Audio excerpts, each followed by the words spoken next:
welcome back to my channel. So, di episode kedua dari Tenri punya cerita seputar WHV, kali ini aku akan memberikan informasi mengenai barang-barang apa aja yang wajib kalian bawa serta hal-hal yang harus kalian lakukan pada saat kalian pertama kali sampai di Australia. So, yang pertama nih, untuk barang-barang bawaan yang harus dibawa. Ini yang wajibnya, nanti aku akan bagi sesi yang wajib dan ini tuh opsional, bisa kalian beli di sini ataupun nanti dibawa dari Indo ya. Untuk yang pertama yang wajib itu adalah pakaian. Nah, untuk di pakaiannya ini kalian bisa bawa t-shirt, jaket, kaos kaki, sama pakaian dalam. Nah, untuk jaket ini tuh penting gak penting dan bisa kalian sesuaikan sama musim pada saat kalian datang ke sini. Kalau kalian datang pada saat musim panas, tentunya kalian nggak perlu bawa jaket winter tebal kayak gitu ya guys. Bawa aja jaket hoodie just in case, karena kadang di Australia ini musimnya tuh walaupun sekarang seperti sekarang musim panas, tapi malam kadang suka dingin.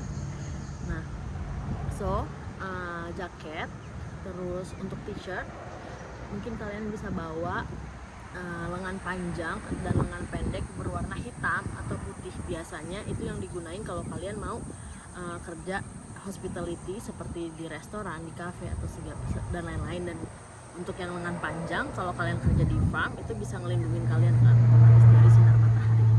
Terus juga untuk di bagian pakaian ini kalian juga bisa bawa buff ya kalau kalian kerja di farm karena panas banget, serta topi. Nah, untuk jumlah pakaiannya kalian bawa secukupnya aja, nggak usah terlalu banyak. Bawa kayak untuk seminggu ya 3 atau 4, 5. Nah, karena kalian bisa di sini bisa nyuci, dan kalau kalian mau beli baru pun di sini nggak mahal. Kalian bisa pergi ke Kmart ataupun cari-cari sale, itu juga harganya lagi murah. Kayak kadang nih, kayak kemarin aku beli kaos cuma $5 dari Cotton On. So good right? Nggak beda jauh sama waktu di Indonesia. Nah, barang kedua yang harus kalian bawa adalah portable bidet. Yap, karena di sini toilet nggak ada yang namanya shower gun. Apa sih yang namanya bidet di toiletnya itu?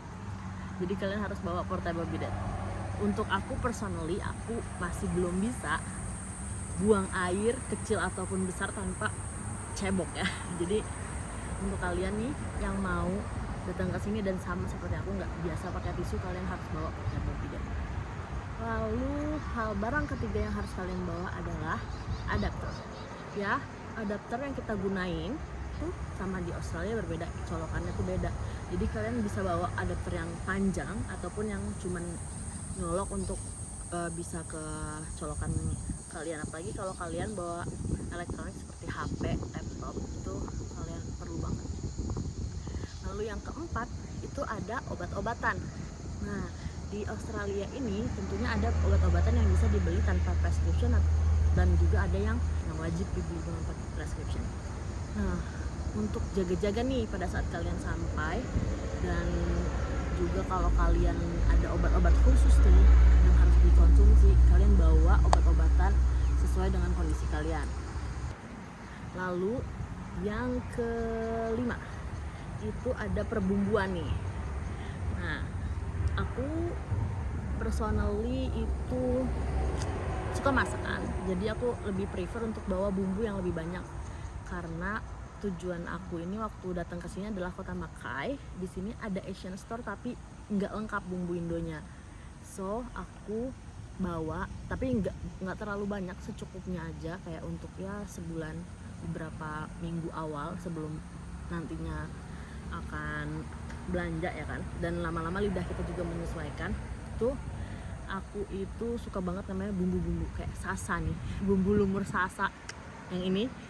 Itu penting banget karena aku cuma tinggal masukin ke plastik bag or tupperware gitu, masukin ayam, tinggal goreng besoknya, itu enak banget. Dan lagi terus aku bawa bumbu-bumbu kayak masako. Di sini ada tapi beda merek, cuman ada chicken powder sebenarnya. Kalau kalian prefer kayak masako, totole gitu-gitu, dan kalian perginya ke Sydney, jangan bawa, kalian bisa beli di Sydney ya. Dan pastikan kalian itu bawanya itu jumlahnya nggak terlalu banyak, oke? Karena nanti akan berat. Lalu yang selanjutnya itu ada hair dryer. Yap, ini menurut aku penting hair dryer itu ya, karena kalau kalian habis mandi penting banget untuk ngeringin rambut, terutama kalau lagi musim dingin nih. Kalian mandi terus habis keramas nggak ngeringin rambut, biasanya kalau aku besok paginya sih flu nih. So hair dryer itu. Lalu jarum jahit, aku itu bawa jarum jahit yang seukuran segini, nanti aku taruh di sini linknya dan juga fotonya. Nah, jarum jahit ini just in case ada sobek-sobek kecil gitu di sini atau di mana di baju yang belum, dan nantinya kita bisa jahit sendiri. Lalu yang selanjutnya ini kacamata dan softland. Untuk kalian yang pengguna kacamata, jangan menjadi bodoh seperti hamba. Itu aku cuma bawa satu kacamata, nggak bawa spare kacamata dari Indo. Itu salahku. Jadi seminggu setelah sampai di sini, aku langsung kerja kan, dan kemudian bodohnya kacamataku jatuh dan rusak. Yap, dan akhirnya aku harus bikin kacamata di sini, dan itu cukup mahal.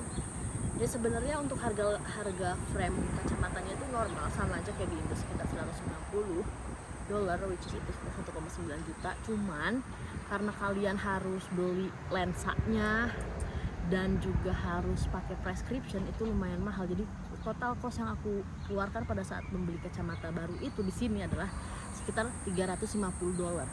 Menurut aku tuh sayang, aku baru sampai di sini gajian belum tapi udah beli kacamata baru ya. Jadi untuk kalian yang pengguna kacamata seperti aku, wajib banget kalian harus bawa spare kacamata kalian. Dan juga untuk softland di sini juga belinya itu harus pakai prescription. Jadi kalau kalian mau gunain softland, kalian belilah di Indonesia, lebih mudah kan. Nih, selanjutnya SIM internasional. Kalau kalian yang bisa bawa mobil, itu harus banget bawa. Nah, ini adalah list barang-barang wajib yang harus kalian bawa. Lalu untuk barang-barang yang ini personally aku bawa, dan kalian nanti bisa opsional ya, mau kalian bawa atau enggak. Itu yang pertama perlengkapan sholat. Yes, karena aku muslim jadi otomatis aku bawa perlengkapan sholat. Bawa 2 lah. Jadi pada saat yang satu dicuci, kalian bisa pakai yang selanjutnya.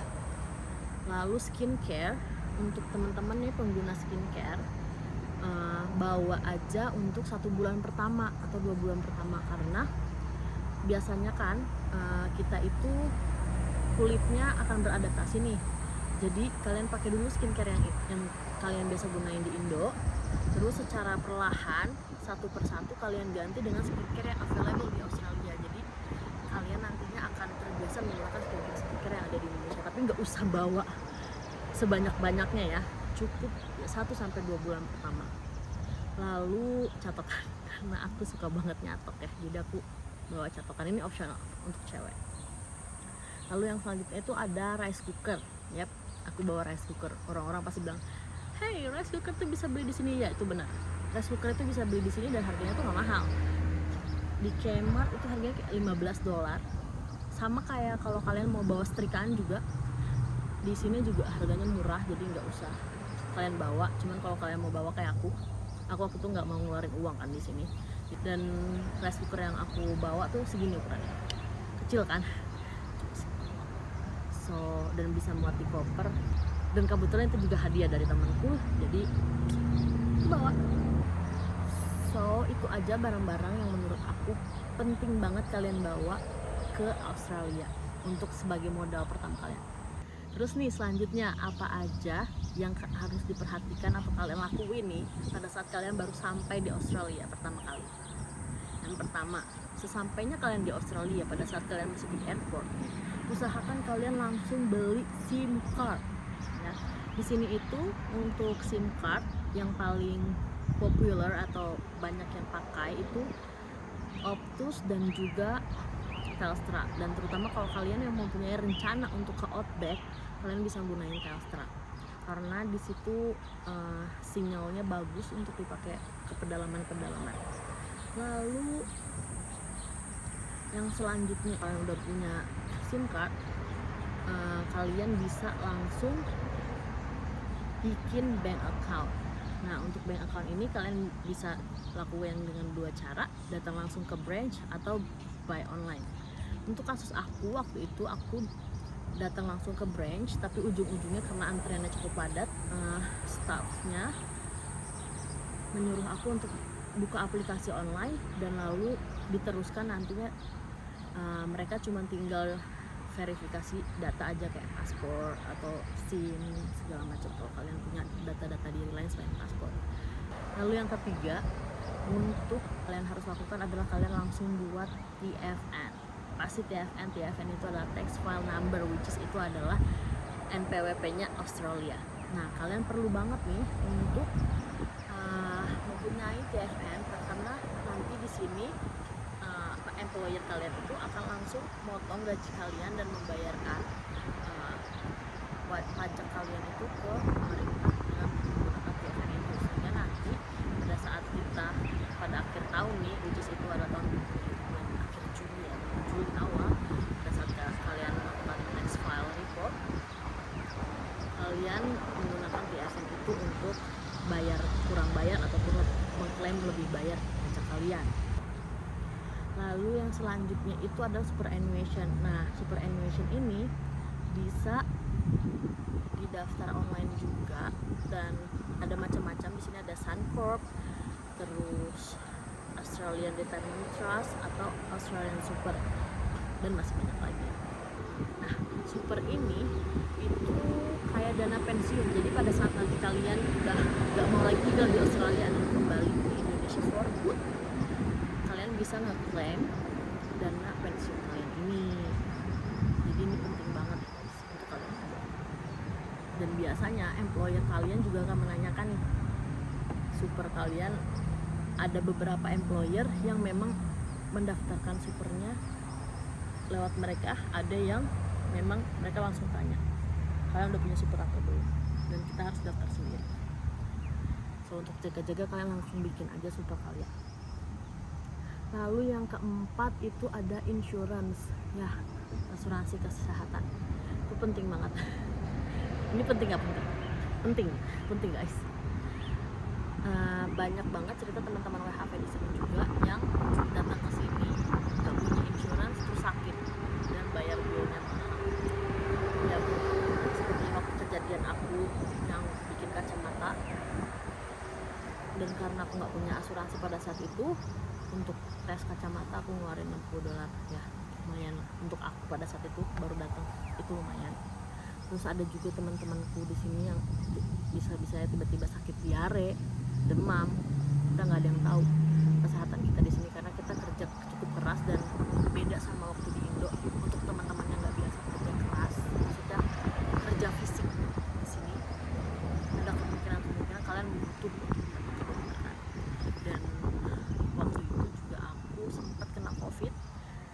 Beruntungnya aku bawa perlengkapan dan obat-obatan dari Indo sehingga aku nggak usah ke dokter pada saat itu.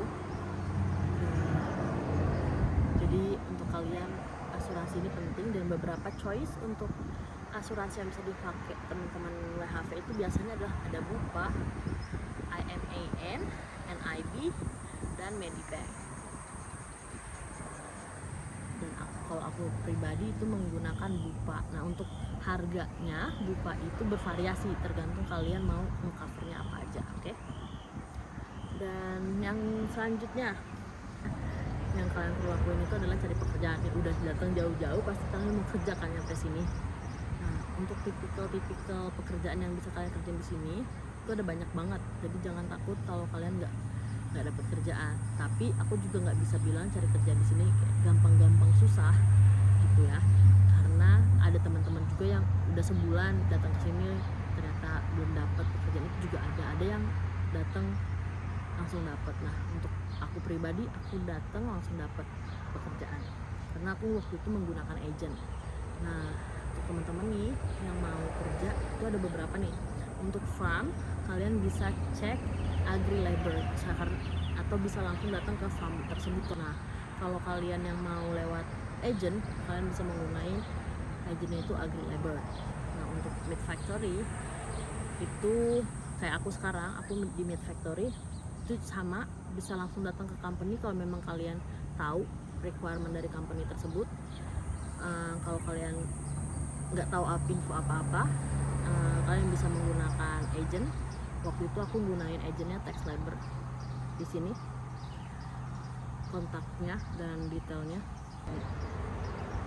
ya ada plus minusnya, jadi kalian bisa cek sendiri, kalian pilih sendiri kalian mau under agent atau under company.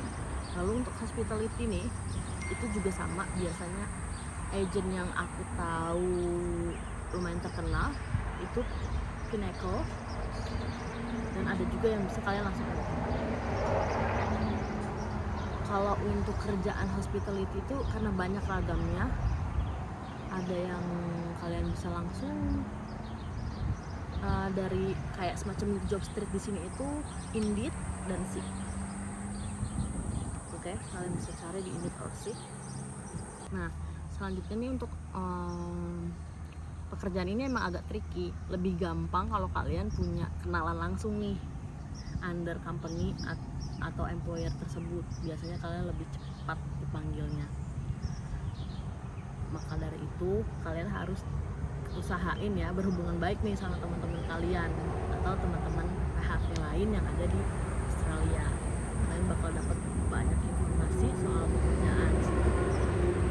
Selanjutnya, setelah kalian dapat pekerjaannya, kalian udah tahu dong kalian kerjanya daerah mana, kalian langsung cari rental rumah ataupun tempat tinggal yang fix, kalian nggak akan pindah-pindah lagi dari situ. Mungkin awal kedatangan kalian, aku saranin kalian tinggal di hostel atau hotel, soalnya banyak teman-teman yang kayak masih mau liburan dulu atau masih belum jelas nanti pekerjaannya ada di mana. Kalian bisa tinggal di hostel dulu, baru setelah itu kalian cari akomodasi. Kalian bisa cari di Gumtree, di Flatmates juga, ataupun lewat teman-teman kalian yang tinggal di kota tersebut. So that's it, informasi yang bisa aku berikan soal barang-barang apa aja yang harus kalian bawa serta hal-hal yang harus kalian lakukan pada saat pertama kali kalian landed di Australia. Sekian informasi dariku, jangan lupa di subscribe, di like, comment, and share kalau kalian mau tetap lagi lihat informasi-informasi selanjutnya soal WHV ini. Akan ceritain di video selanjutnya. See ya!